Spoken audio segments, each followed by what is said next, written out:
earthvox podcast. The earthvox podcast. earthvox podcast.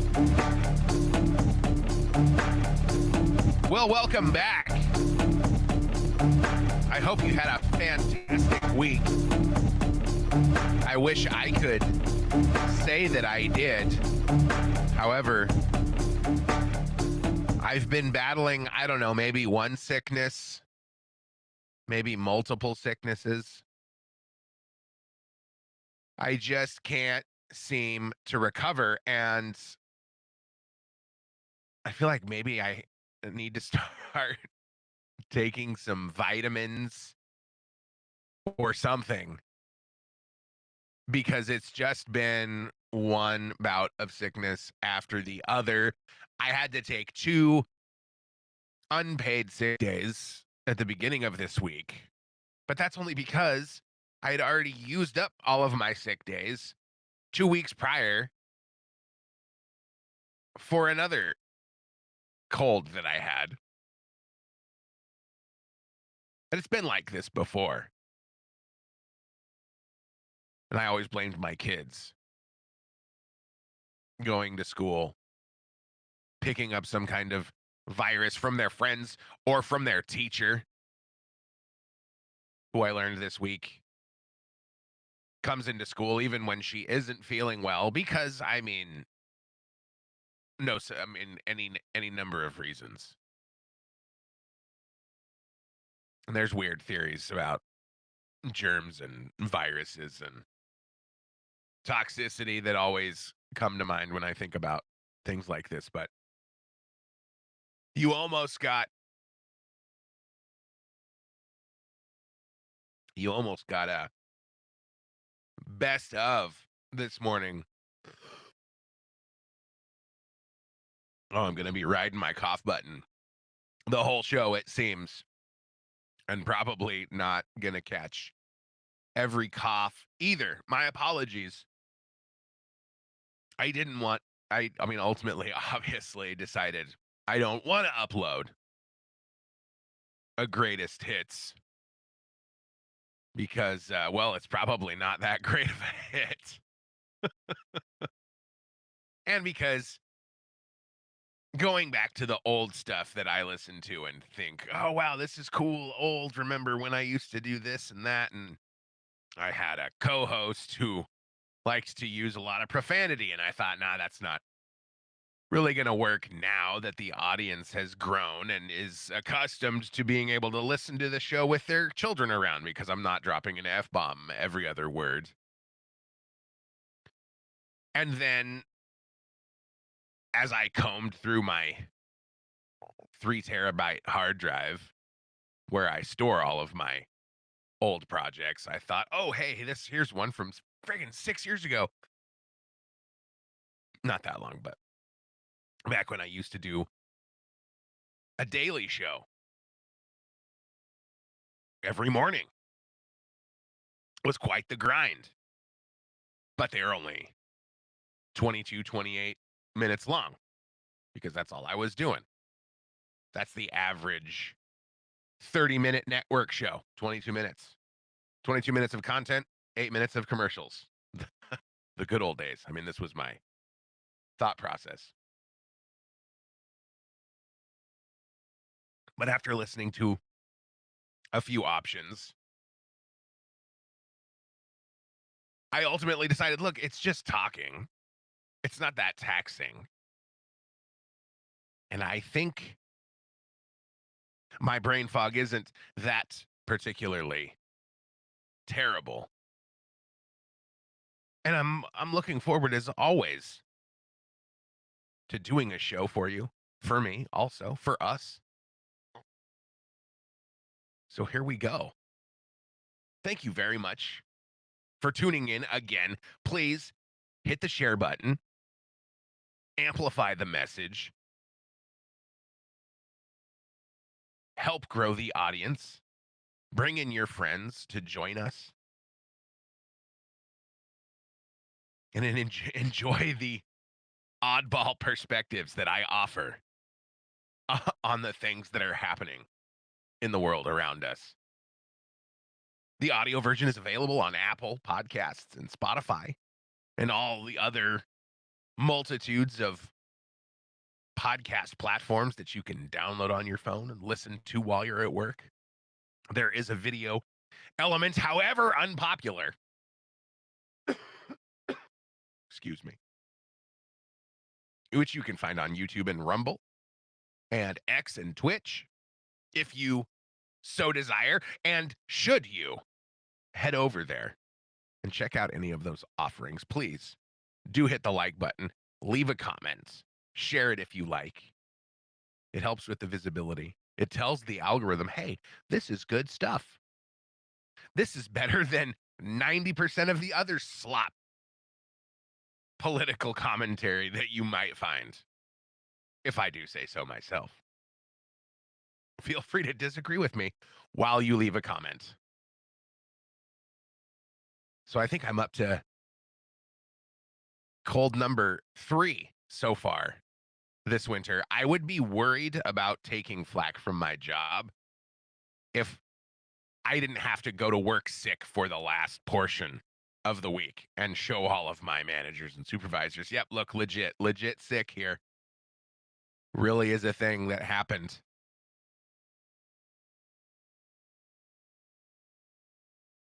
But I'm glad to be here with you. And I'm glad you're here with me. The Olympics wrapped up or have wrapped up.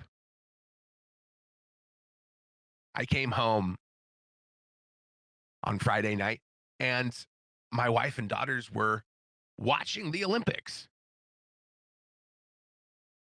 And my youngest daughter was actually very interested and I was impressed. But then I realized they weren't actually watching the Olympics. They were watching old swimming relays with Michael Phelps. And I don't really know how that came up. I didn't really ask. But it reminded me. And this is kind of how it goes in professional sports like golf and boxing and maybe tennis. Like nobody really cares until there's a phenom, until a real master shows up, like Tiger Woods, Mike Tyson, Dale Earnhardt, maybe in the racing world. But I almost didn't even know that the Olympics were going on because the public interest is so low, at least from my perspective. You know, the US isn't even they're not even the leading medal winner. I don't think. Maybe they're the leading medal winner. I do have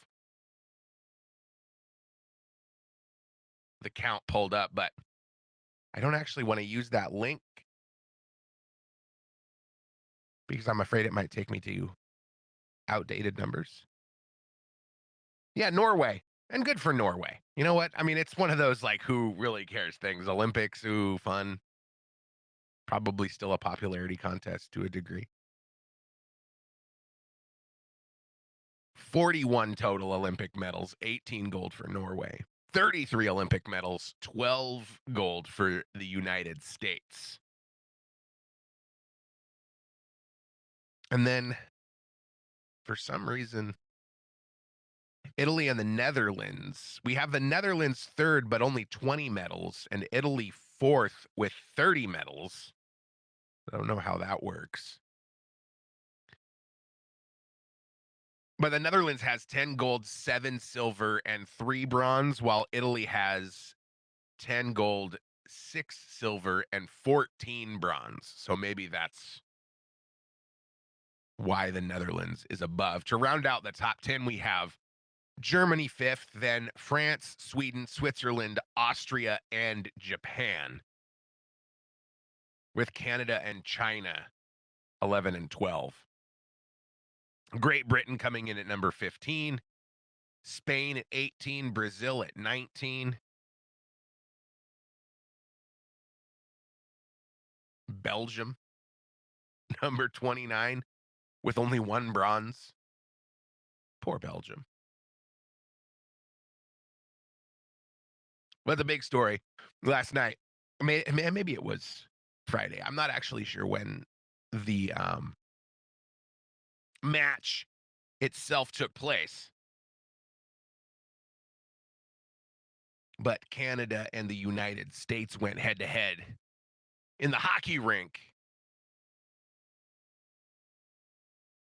and the USA won in overtime. Thrilling victory for the US. And I guess just another big disappointment for Canada, who had some uh, pretty big. I mean, I don't know. Could you call it big controversy when in curling when Canada and Sweden were doing that thing where they throw the weird stone cylinder down the ice and then like sweep in front of it to get it to speed up or slow down, and they try to land it in the middle of the bullseye. Apparently, one of the Canadian sweepers was caught given that thing the big puck, we'll call it, just a little bit of a nudge, and then pretending like, oh no, I didn't, f you. Now I'm reminded of Terrence and Philip lines from the show South Park. It was basically like that, claiming, no, I didn't cheat, I'd never cheat, I wouldn't do that, I'm so much better. Oh yeah, but we got you on video cheating, buddy, guy, friend.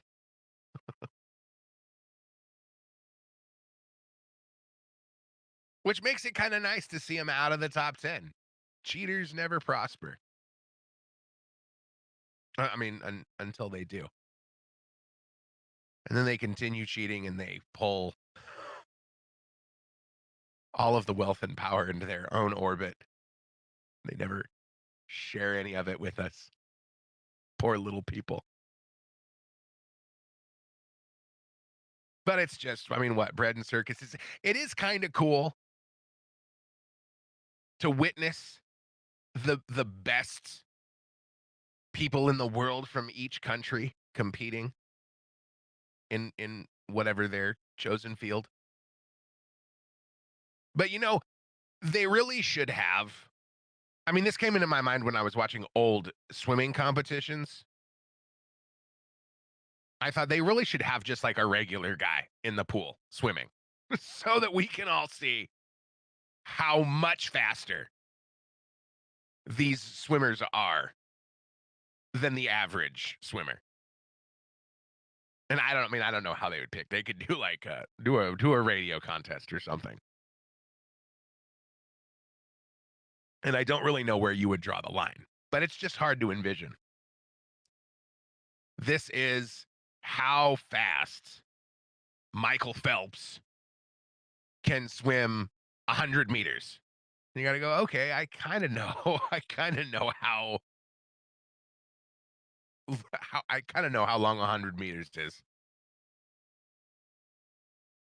I kind of it's kind of impressive that he swims that fast in 60 seconds or however long, swims that far in 60 seconds. I guess I should Google it so that I can actually know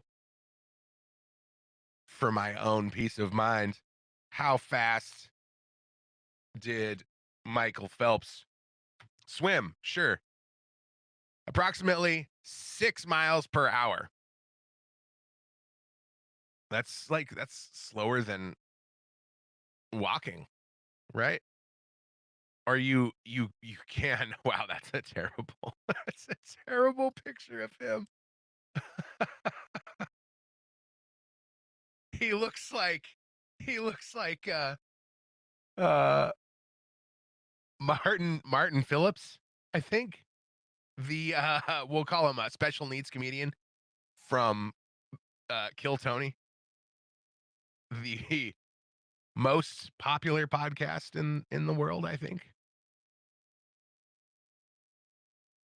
Michael Phelps results from World Aquatics. Deny all of them cookies. Men's 50 freestyle, 23 seconds.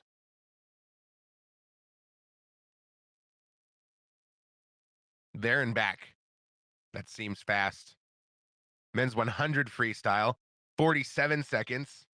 But really, if you can see it, if you could see, this is how fast a dad bod swims from end to end versus the greatest in the world, the most winningest Olympic athlete ever, right? Michael Phelps. And I think nobody else has even come close. How interested are you in the Olympics this year? Let me know in the comments. I'm curious. I'm I'm very aware of the bubble potential, the cognitive dissidence. I don't seek out sports. And like I said, until I walked in and my family was watching it on the TV, I didn't think anybody cared. It's just more bread and circus.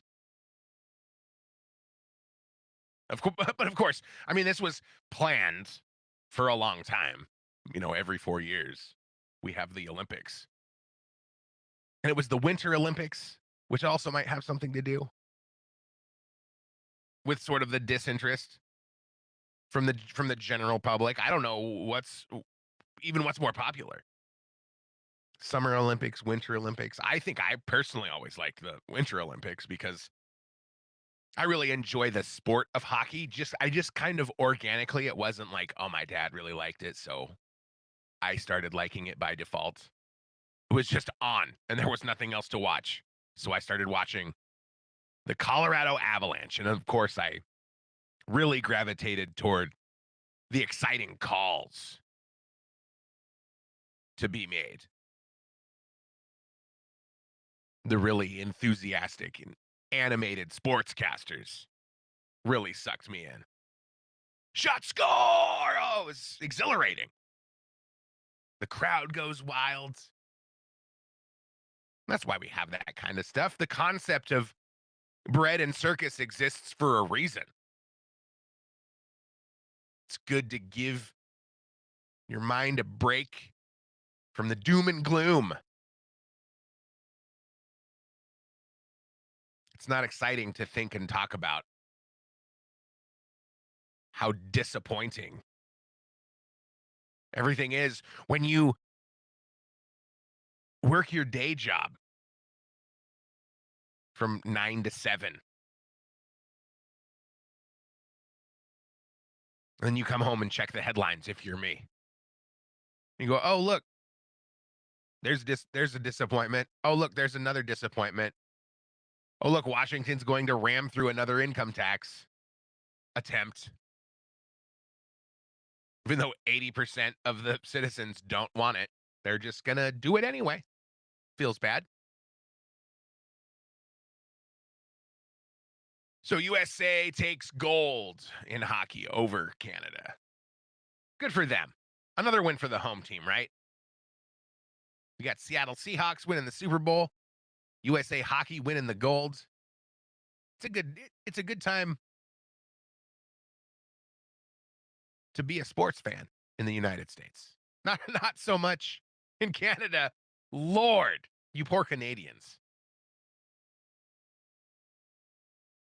Your athletes are cheaters and inferior in the modern zeitgeist right now.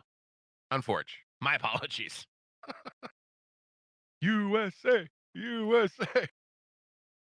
All right. Speaking of Canada, there's been another mass shooting, actually a couple of mass shootings just this month, 3 to be exact. But one in Canada, the land of gun control, which it's one of the smarmy smug things that at least leftist Canadians like to talk about. Well, really leftist anyone around the world. Oh, you guys, all your mass shootings and your guns and kids getting killed at school and yeah. Canada has now, I mean, it's first, maybe. Be something to ask Grok. But in the last 3 weeks, we'll work backwards with the most recent because this somehow didn't really make. Well, I guess it just happened yesterday in Richmond, Virginia. Multiple shooters fired after an argument in Shockoe Bottom, killing 2 and injuring 7. Then we have Pawtucket, Rhode Island, a strangely hockey-related shooting. A shooter opened fire at a high school ice hockey game, killing 2 and critically injuring 3 before dying by self-inflicted gunshot. And then on February 10th, in Tumbler Ridge, British Columbia, a shooter killed 8 people and injured 27 others before dying by suicide.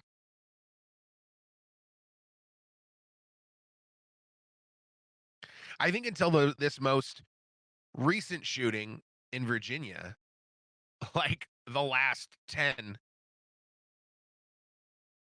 or so called mass shootings, which I think only have to have more than 2 victims. And then they of course include the shooter in those statistics if the shooter decides to unalive themselves after the ordeal. But they're trans. It's interesting that all the shooters are trans now. Why do you think that is? Where do you think that comes from? What would you say a mass shooter and a trans person has in common? Could it be mental illness? I don't know. I'm not trying to get canceled. Again, further, something to think about. Sure is strange. Sure is a strange coincidence. It's almost as if, then don't roll your eyes. I mean, you can because I won't know.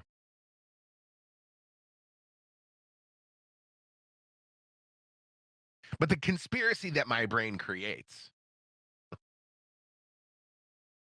is that maybe intelligence has been grooming shooters for a long time and using mind control techniques to get them to carry out these horrific atrocities.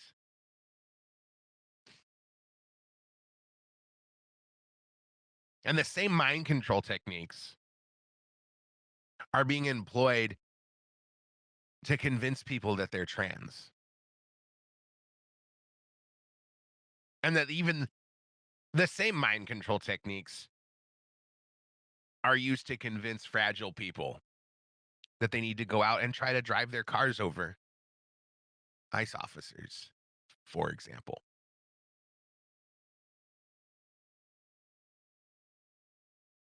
And then this is backed by a media apparatus that will show all of this to the world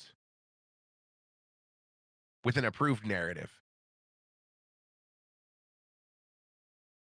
so that the minds of the culture are poisoned.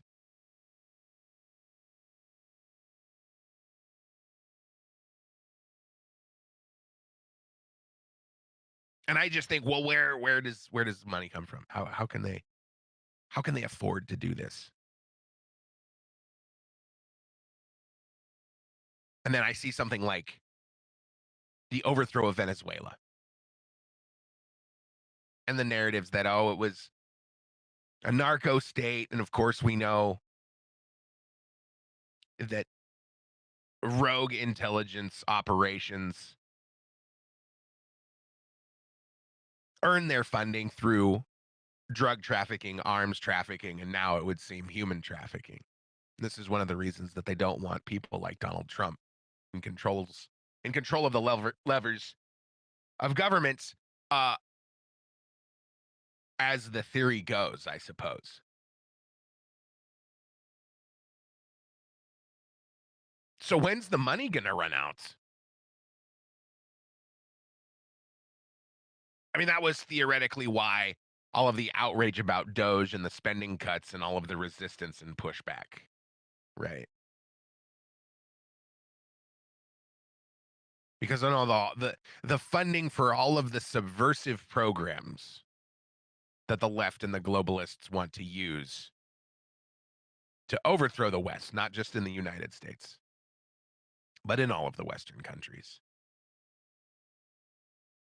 So when is the money going to run out? It seems like we can't get these people to do anything.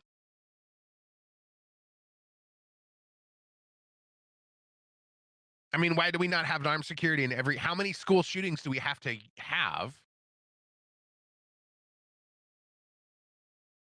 before we have armed security guards at the school? Is there not enough money?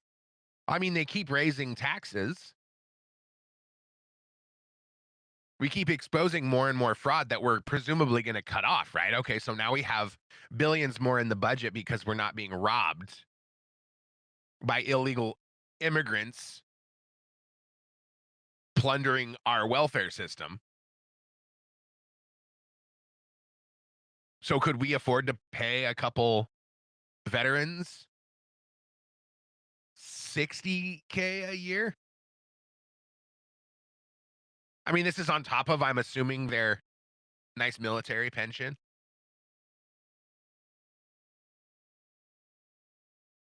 Okay, of course we can. Of course we can. The amount of money that this country has is, it's like it's not even real. It's fantastical.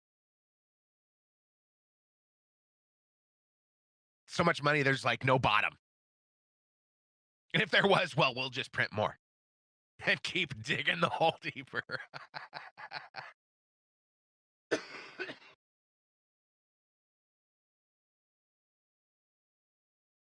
So okay, what's the answer then? Well, then we should, of course, go to the voter booth. Go to the voter booth and elect better leaders that'll legislate something like that now, right? We'll stop enabling these poor mentally ill people to continue to be mentally ill, to celebrate their mental illness. That's what's happening with the trans community. And it's being encouraged for a reason. What's the reason? Why is it being encouraged? Why do we want this? Why do we want mentally ill people to remain mentally ill? Is it so that they'll get a gun and wreak so much havoc that finally we will say, okay, take all the guns away. That's the last straw. Here, you can have them. We're done. Whose fantasy is that? It reminds me of what I used to say during the summer of love when people just burned and looted and pillaged and plundered with impunity for, I mean, most of the year. Law enforcement did nothing. Government officials did nothing. Ceded territory. Let the barbarians run wild. I thought, okay, well, good luck. Good luck getting any majority of the population to sign on to your gun seizing initiatives when the time rolls around. And now the focus seems to be on why are all the shooters trans? No, they're not. No, they're not. Nuh-uh. Nuh-uh. No, it was a woman. Of course it was a woman. Gun person. I heard that floating around. Just don't worry about what the facts are. We'll tell you what you need to know. Okay, great. Thanks. We know we can trust you. We know we can trust you, government. Because you do all the things we want, right? You release the Epstein files. You bring justice to people that tried to overthrow the government in 2016, right? With their fake Russia collusion scams. No, they just bury the evidence and hope that we'll forget about it. Everybody's getting venom today. I'm sorry. I don't like anyone. I don't like anyone today. I don't like Thomas Massey. I don't like Donald Trump. I certainly don't like any Democrats. What are we doing? Nothing. We're not doing anything. We're talking about the SAVE Act. The saga continues for the SAVE Act and election integrity. And this is the extent. This is the extent of the Democrat action.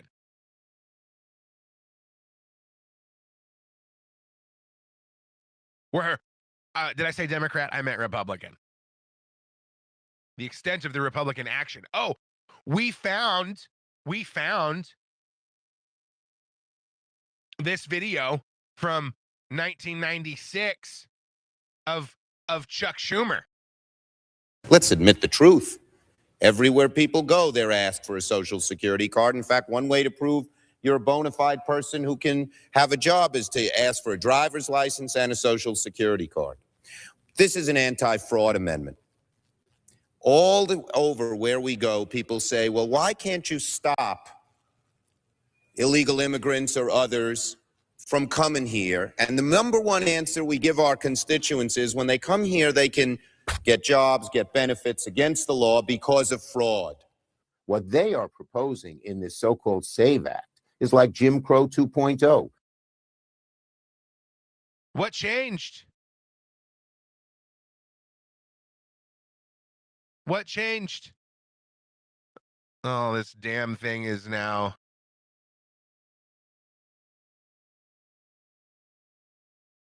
Oh, wonderful.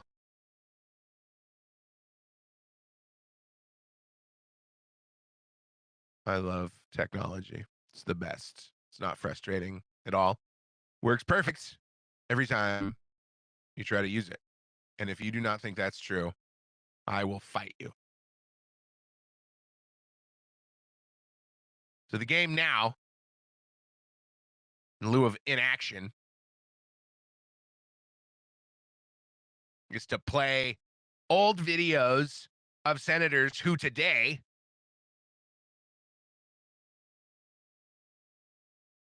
don't support the SAVE Act, but in the past and in general have supported the SAVE Act. Here's Mitch McConnell from 1987. Mr. President's election day in Kentucky. And I suspect on this election day, as on many election days over the last 100 years or so, in some areas of my state, people are attempting to buy votes, sell votes, intimidate voters, and distort the election process. Earlier in my life, I taught on a part-time basis a course called American Political Parties and Elections. And we talked about with the students the election fraud problems in some areas of this country. It is clearly not a problem everywhere. But in certain areas of our country, particularly rural one-party areas in the South, and in certain big cities in the Midwest and in the North, again, places where one party tends to dominate, this is an ongoing problem. Some have even felt that it might have determined the outcome of the presidential election in 1960 between Nixon and Kennedy. There was much written and said about election fraud in Chicago that might well have turned Illinois in Kennedy's direction rather than in Nixon's. I might say I've had my own experience as an election challenger. I recall 20 years ago in 1967 in a governor's race in Kentucky, being dispatched as a challenger to a one-party precinct, being threatened with physical harm, watching voters being intimidated and pushed around. It's a problem that has persisted in my state. I can recall in 1981, Mr. President, when I was running for re-election for a local office, the polls showed me in a certain area of my community with 40% support. And on election day, it ended up being 17%. And I wondered what happened between the Friday before the election and the Tuesday of the election that made that much support just evaporate like that. And then in 1984, Mr. President, when I ran for the United States Senate, I recall being up literally all night, constructing telegrams, trying to get the cooperation of federal prosecutors to encourage people not to steal the election. In some areas of the country, of course, this kind of thing is unheard of, but it is a persistent problem in the rural South, in some big cities of the North, in areas where one party tends to dominate. The Courier-Journal, a statewide newspaper in my state, recently did an excellent one-week series on this problem in our state. It was well done. It had people talking on the record for attribution about the participation in the selling of votes, the buying of votes, the distortion of the election process. A lot of the election fraud that occurs in my state, and I suspect in many others, involves the use of absentee ballots. The candidates who've made their best effort, given their best shot, are entitled to have the votes counted accurately, and voters are not intimidated or assaulted, or in the case of voters willing to selling their votes to the highest bidder. It's not enough to have a post-election remedy. We have an occasional prosecution and an occasional conviction in my state for these kinds of election day shenanigans. But what the candidates and the public would like to see is an honest election between 6 a.m. and 6 p.m. So Mitch McConnell has come out now and said, I'm not going to change the rules to force a vote, invoke a different kind. No rules need to be changed.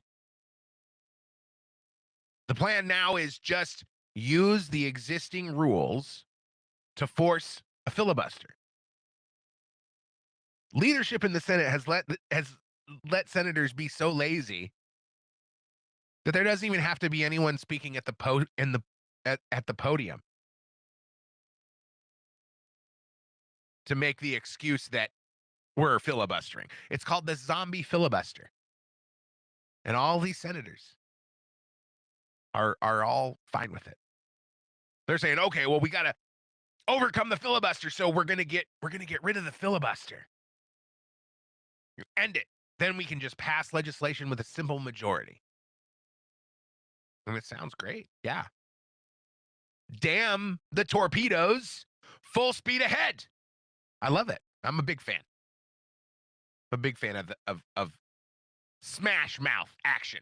Let's get it done. But I feel like it's a trick. Senate Republicans don't support Trump's agenda. If they did, we'd already have a vote on the SAVE Act. Oh, but Ryan, there's 50 co-sponsors. 50 co-sponsors to the SAVE Act. So if they end the filibuster, then we can at least pass the SAVE Act, right? Well, does co-sponsoring a bill mean that you have to vote on it?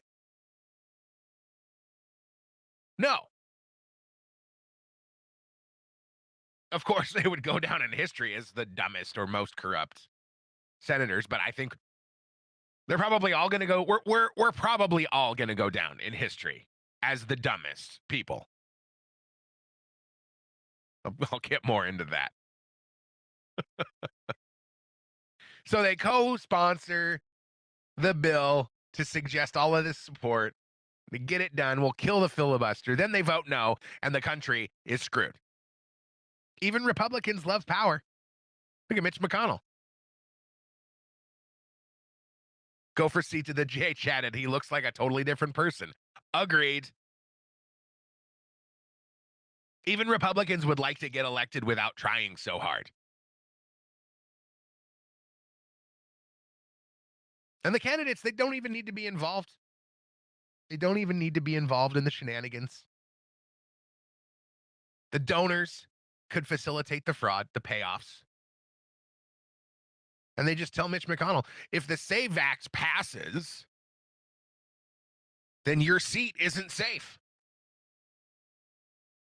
Nobody likes Mitch McConnell anymore.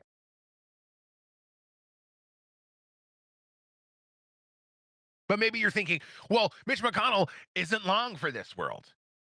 What does he care? Well, a Senate seat is a powerful tool. And deals absolutely are done behind closed doors to hand Senate seats off to the next chosen, the next ordained, the next person that will represent the cabal and globalism, and not the citizens that have supposedly voted for them. So what happened to Mitch McConnell? What happened to Chuck Schumer? Well, Mitch McConnell married a Chinese lady with family in China that does business in China. That should tell you everything you need to know there. And I suspect that China is deeply involved with many of our politicians on both sides of the aisle. This is what globalism has gotten us. Globalism has made us almost subservient to China. And fully reliant on them in other areas. Pharmaceuticals, antibiotics, all of the things that Trump theoretically is trying to reshore, right? So that we don't have to be so reliant on them. But today, still heavily reliant. All our corporations, still heavily reliant on China, on the Chinese Communist Party. And the corporate donors tell the United States politicians, if you don't support my agenda, your seat isn't safe. If you pass the SAVE Act, your seat isn't safe. And what are they going to say? What does that mean? Are you threatening me? Are they going to suddenly grow a spine? No, they're just not. They're just not going to do what we want. They're not going to do what 70, 80% of the citizens want, which is secure elections and voter ID. And maybe it's not a perfect solution. But if we can't get all of the foreigners out of the country, we have to at least be able to stop them from voting. Why does the left not want either of those things? If it's not beneficial to them. But we will have a vote. John Thune, Senate Majority Leader, has promised, according to Mike Lee, who writes on X, I'm so pleased that my friend, @leader John Thune, has promised a vote on the Save America Act, and I'm excited to work with him and the entire Senate GOP conference toward victory. I'm thrilled that our historic legislation has brought together my colleagues, from Ted Cruz to Susan Collins.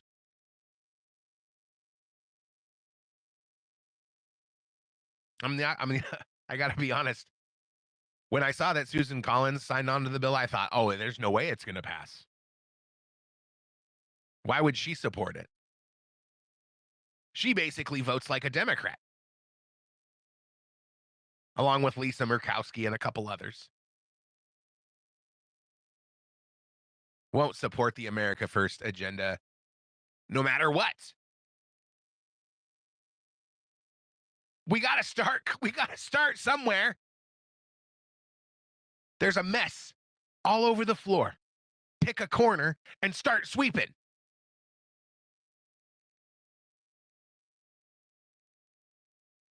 We got to do something.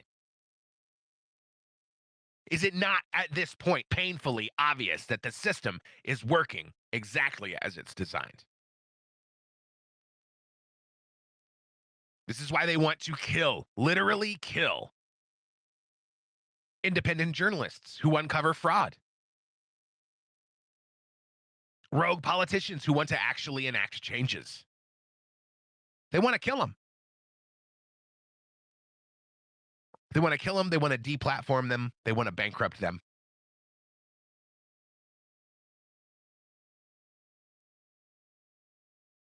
JP Morgan just got caught. Headline this morning. I'll pull it up for you.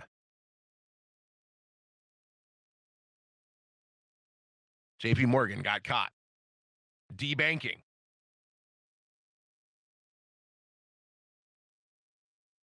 Headline from CNBC. JP Morgan concedes it closed Trump's accounts after January 6th attack on the Capitol.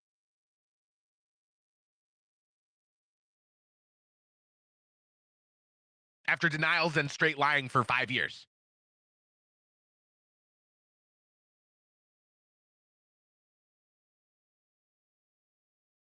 Because they just can't abide any change in direction. We're driving off a cliff, but just watch football and don't worry about it. Watch the Olympics and don't worry about it. Everything's going to be fine. We're going to take good care of you. And nothing to worry about. Nothing to worry about, buddy. Watch the Burnt Peanut on Twitch. Oh my God, I love that guy. He's hilarious. He's so unbelievably talented. If you're into that kind of thing. It's not even about, I mean, he streams video games. It's not even about the video games. He's a hilarious improv comic. Very vulgar. No, I mean, R-rated, not for kids. But good entertainment at, 9 o'clock at night after the kids go to bed. If you're into that kind of thing. Vulgar comedy with a hint of video games. Or vice versa. Video games with a hint of comedy. It's more than a hint.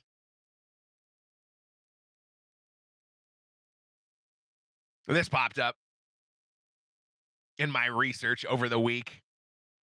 At PDX Real 1 writes on X, the state of Oregon and its legislature has decided to once again steal from its citizens.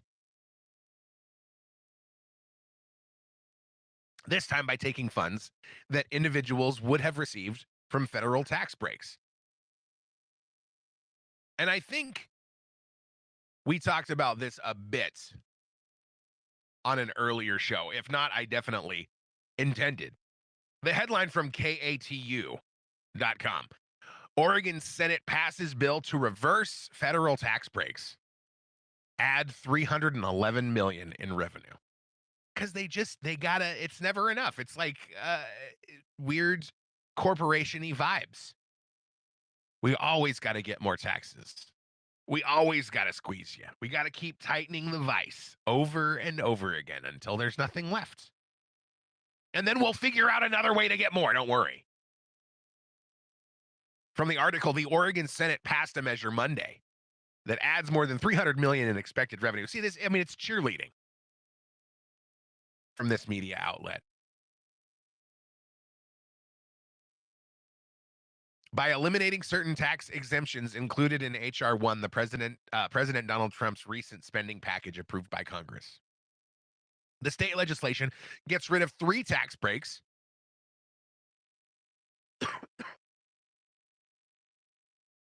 Oh, sorry. Gets rid of 3 tax breaks included in the federal bill, and also expands an earned income tax credit for low-income Oregonians, and creates a tax subsidy for certain companies that creates jobs. So, no money for you. No money for you that earned tips and worked overtime. We're taking that money back so that we can give it to low-income Oregonians and corporations. Oh, you poor, pathetic liberals that voted for this garbage in Oregon. You're so gullible. And of course, what do they all run on? Oh, we got to make things more affordable. We got to make things more affordable. Not for you. Not for you. No, but for other people. We're going to make things more affordable for other people. First, the state legislation carried by Senator Anthony Broadman eliminates a tax write-off for car loan interest. Congress allowed taxpayers to write off up to $10,000 in car loan interest on their federal taxable income if the car was purchased in 2025 and assembled in the U.S. The exemption phased out after $100,000 in taxable income for single filers and $200,000 for joint filers. Direct tax credit to the middle class. Gone. Not for you, Oregon. Second, the state legislation disallows businesses from fully writing off the cost of new equipment and machinery in 1 year, as opposed to across multiple years. Third, it eliminates certain tax exemptions for qualified stock transactions. Supporters of the legislation said it was necessary because Oregon tax code follows federal tax code, meaning the changes in H.R. 1 automatically applied to state income taxes as well. In short, a filer's state taxable income is based on their federal taxable income. The legislation passed by the Senate Monday changes that and allows the state to collect income taxes on the 3 listed changes. So they're just being dicks. The Legislative Revenue Office estimates the bill will bring in $311 million. Yeah, we saw this. The bill is practical and balanced and all the cheerleading. Da, da, da, da, da. This is a big middle finger to everyone who voted for Democrats in Oregon. That's all it is. You can't be excited about anything that Trump did. We're going to take your money anyway.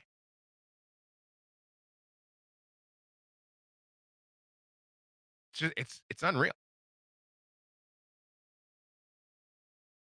How can you so blatantly hate your constituents? Middle income constituents.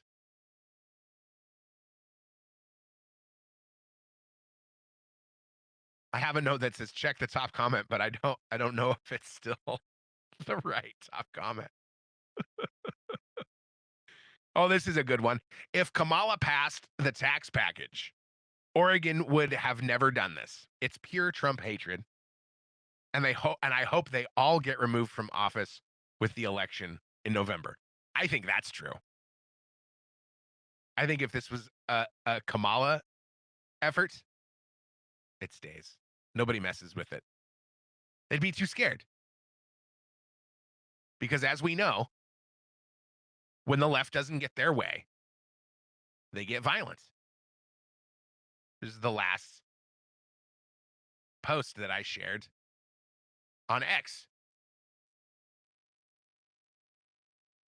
A drawing. If you're not watching the video. Of Abe Lincoln. Up in the balcony. With a pistol aimed at his head. With the text that reads, every time Democrats don't get their way, they get dangerous.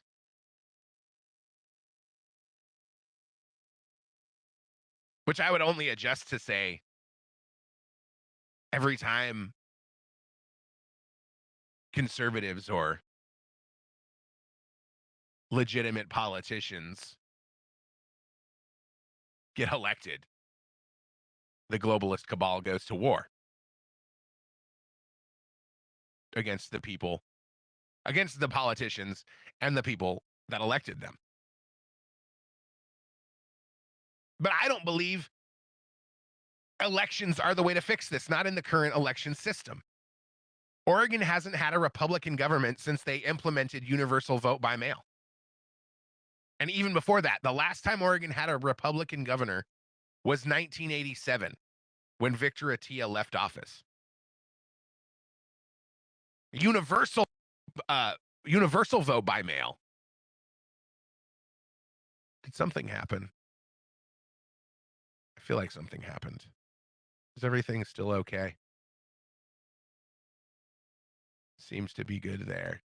Seems to be good there. Said hallelujah.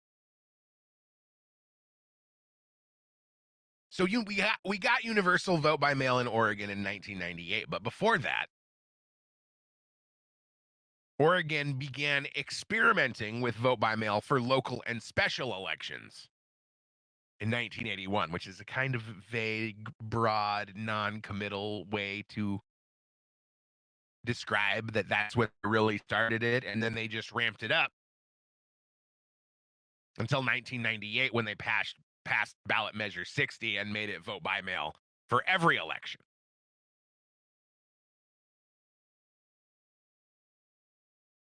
But okay, I mean, if it's definitely one of those things that would help me to not feel so helpless. Thinking, oh, yes, we can. We do have a chance. We do have a chance in November to get rid of these scumbag politicians that just knife us in the back and take away our tax breaks. Oh, but affordability. That's right. The Democrats really care about making things more affordable for you. They really do. That's why you should vote for them. I mean, this is why governments are behaving this way. They don't fear their voters. When the outcome of the election is predetermined, you don't have to worry about satisfying your voters. You only have to worry about satisfying the people that determine the outcomes of the elections. And spoiler alert, it ain't you.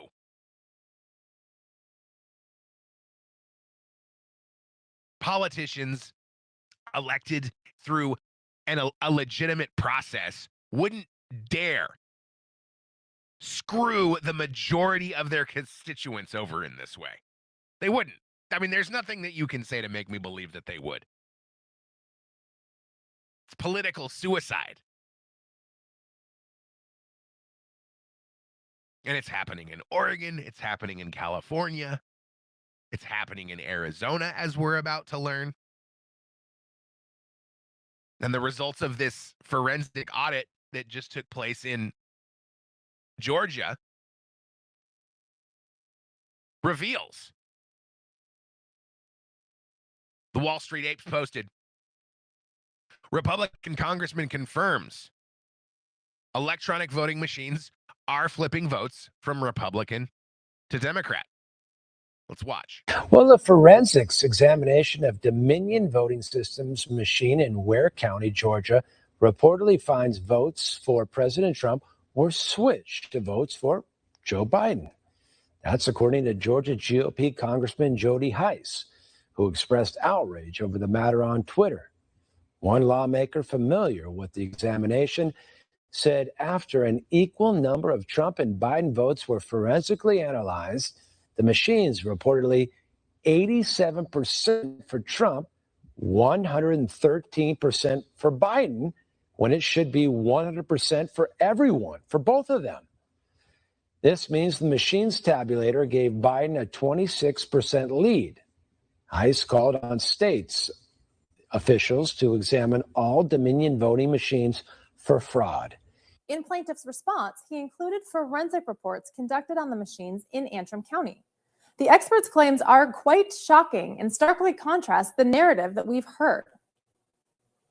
Media claims have been made that the machines were not connected to the internet, but according to the forensic report, that is patently false. The experts examined both Dominion and ES&S machines, and both were connected to the internet using wireless technology. This is a fact that the machine vendors knew well before the election because their proposal to pitch for the contract included information about internet transmission and wireless capabilities. Some of the forensic evidence for this fact includes the wireless chip made by the company Telit. This is a picture from the forensic audit of the chip inserted into the machine to transmit information wirelessly. Here's a picture of one of the emails from a Dominion representative stating, modem transmission this election 2020 primaries were terrible in some areas. Failures in timing out due to the weaker 3G signal and cellular network issues meant that some of your precincts weren't able to transmit, but instead brought the cards in to tally. We turned off image saving, which will improve transmission by a few seconds. This is a clear admission that they knew the machines were connected to the internet and there were problems, so they had to tally manually. The fact that they stopped saving the images of the ballots is improper without express authorization from the Secretary of State or state legislature. The media also claimed that there was no foreign involvement, but according to the forensic report, that is not true. The 4G card included in the ES&S machines, pictured here, was made by the company Telit. The project to manufacture the chips, according to the report, was funded by the Chinese and has ties to the Chinese Communist Party. Here's a picture of the press release from Telit announcing Yujing Yang as a member of its board of directors, which states that he is the CEO of China Fusion Capital. This tape here is the receipt showing the information getting transmitted over the 4G network. Michigan uses the Dominion voting system ICX model. The forensic exam found the machine communicated with two IP addresses. One is registered to the Ministry of Education Computer Center located in Taipei, Taiwan, and the second IP address is registered to a company in Nuremberg, Germany. The Dominion ICX model appears to be manufactured in Taiwan and shipped to the United States via China Airlines. This with the tracking labels. I'm Christina Bobb, One America News, Washington. We should be out in the streets demanding to know who was elected legitimately and who was elected illegitimately. What do you think we would learn? I think we would learn that everyone who isn't in favor of the SAVE Act was elected illegitimately. Or is at least concerned that maybe they may have been elected illegitimately. And why would they think that? Why would they think, oh man, I better kill this voter ID act? Because it's possible that the people supporting my campaign could have been involved in rigging elections so that I would stay in office so that I could continue doing their bidding, because I'm already doing their bidding now. These conclusions are arrived at in the minds of these people because of the actions of these people. Because they know they're doing unsavory things in the shadows. They know that their constituents might not actually be that thrilled with their performance in the Senate or in Congress.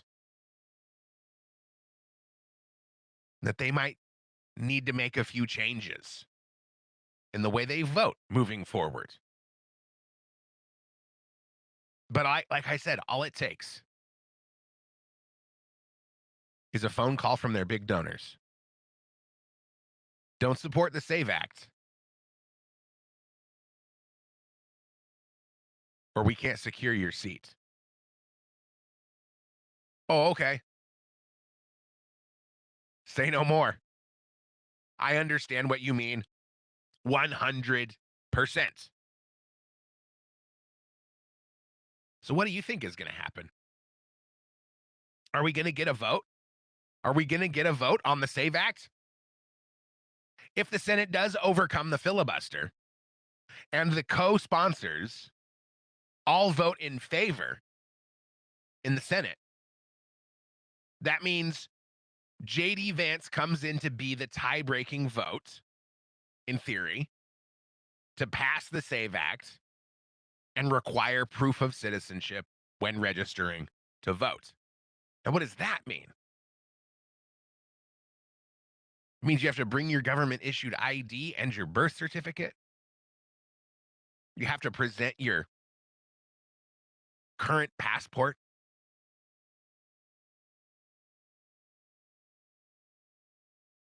Or maybe your digital ID.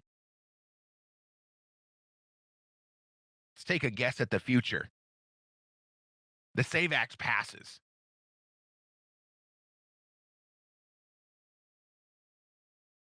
And then they realize, oh gosh, yeah, it's really just unforeseen consequences. We didn't know it was actually going to be this hard for people to register to vote, even though we wrote the legislation and we looked through it over and over and over again, and we had all these filibusters and we had all this discussion. We just didn't realize that it was going to be so hard for people to vote.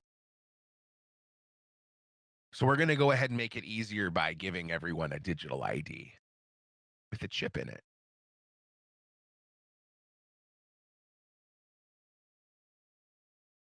And the globalist cabal gets their wish. Now you're all heavily tracked and monitored. Now your ID is also your bank card. It's also your vaccine card. It's also your GPS collar tracking system. You dog. You livestock. I don't know. Maybe that's crazy. Or maybe that's exactly where we're going. Maybe we're going to get digital currency and digital ID in the same year under the Donald Trump administration. What do you think about that? I've predicted for a long time that the dollar was intentionally being devalued to facilitate either complete economic collapse or an abandoning of the dollar in favor of digital currency. If you want to use this digital currency, well, you're going to need a digital ID. Otherwise, you can't buy or sell. Oh, and by the way, this digital ID, yeah, it's not a card anymore. Now we're going to tuck it away right underneath the skin on the back of your hand. But that way you don't lose it. Easy peasy. Easy peasy. You always got it on you. And now you're chipped, you livestock. Now we know where you are. We know where you've been. And we know everything that you spent your money on. How do you like that? What a cheerful way to end the show. I don't know that it's real. But I know it's a distinct possibility. And I think we need to be very careful about who we trust and who we support. Because I know I have a very different feeling at the beginning of this year about what's going on and what to expect than I did at the beginning of last year. And I hate to say, I am a little disillusioned, a little disappointed, a little discombobulated about what's going to happen, what's in store for us. The people that we were supposed to be able to trust now seem to not be worthy of our trust. So I invite you, join me again.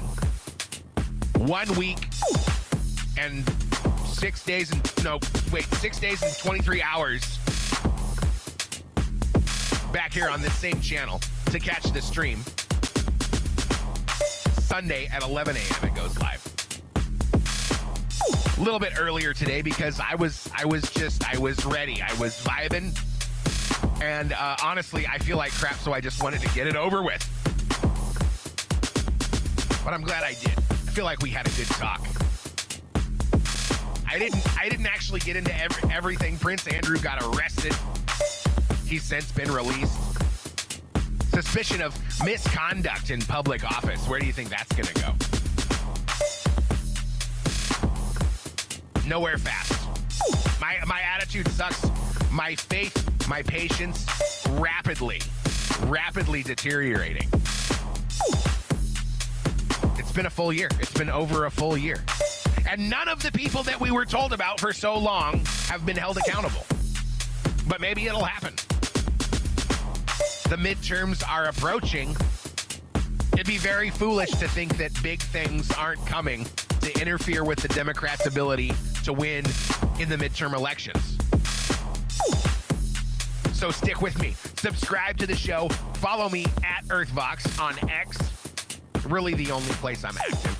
Seek out my Rumble channel. I would really appreciate it. Give me a follow over there. Like and comment on my videos, of which there are many. Send me an email, therealearthvox@protonmail.com.